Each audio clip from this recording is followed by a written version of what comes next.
बहुत सारे रंगीन बाग रहा करते थे। उनके अंदर बहुत सी शक्तियाँ थी। किसी के अंदर आग की शक्तियाँ, तो किसी के अंदर पानी की शक्तियाँ और किसी के अंदर वायु की शक्तियाँ थी। वो सारे बाग बड़े जालिम थे। वो उन शक्तियों से सारे जानवरों को परेशान किया करते थे। ओए सुन भालू, आज तुम जाकर मेरे लिए ताजा ताजा हिरन का मांस लेकर आओ। अगर तुमने ऐसा नहीं किया तो मैं तुम्हें जिंदा नहीं छोड़ूंगा। तुम सभी जानवरों को डरा धमका कर अपना काम करा लेते हो, लेकिन मैं तुम्हारे लिए किसी भी जानवर की जान नहीं लूंगा। तुम्हारी इतनी मजाल, मैं तुम्हें जिंदा नहीं छोड़ूंगा। तब वो बाघ अपनी आग की शक्तियों से भालू पर हमला करके उसे जलाकर मार देता है। और ऐसे ही जो भी जानवर उनकी बात नहीं मानता था तो वह उन्हें भी तड़पा तड़पा कर मार देता था। एक बार उन रंगीन बाघों के जंगल में एक सफेद रंग का शेर घुस आता है। वह सफेद शेर उन रंगीन बाघों से अपने पिता और अपने पिता के सिपाही का बदला लेने के लिए आया था। दरअसल आज से 10 वर्ष पहले वृंदावन के जंगल में रघु नाम का एक शेर अपने बेटे बगीरा के साथ जंगल में खुशी से रहता था। रघु शेर की एक रंगीन शेरों की सेना थी जो बहुत ताकतवर थी। यह ताकत इसीलिए थी क्योंकि उन सभी शेरों के अंदर अलग अलग तरह की शक्तियाँ थी। वह अपनी सभी शक्तियों से जंगल के सभी जानवरों की मदद किया करते थे।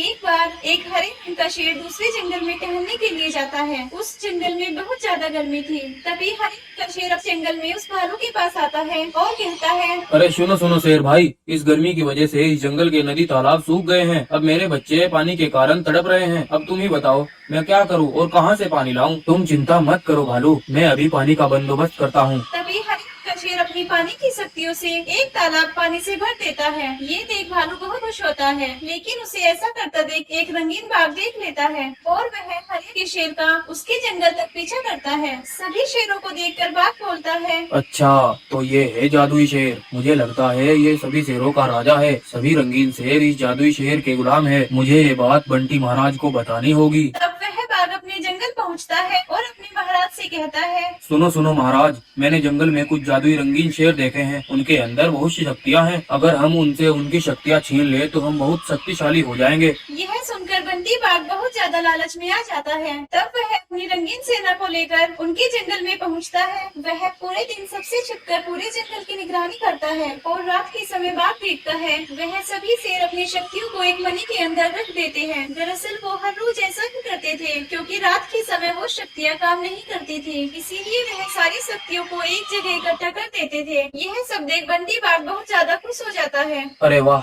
अब तो मजा आ गया। अब हम आसानी से इन शक्तियों को हासिल कर सकते हैं। हा हा हा। तब सभी रंगीन शेर वहाँ से चले जाते हैं। तब रघु शेर को अकेला पाकर बाघ उस पे हमला करके उसे जान से मार देता है और रघु को मारकर उस मनी को अपने साथ ले जाता है। ये सब गुफा में खड़ा बगीरा सब देख रहा था, लेकिन वो डर के मारे कुछ भी नहीं कर पाता। और आज बगीरा उसी का बदला लेने रंगीन बागों के जंगल में पहुँचता है। अच्छा तो ये है रंगीन बागों का राजा बंटी।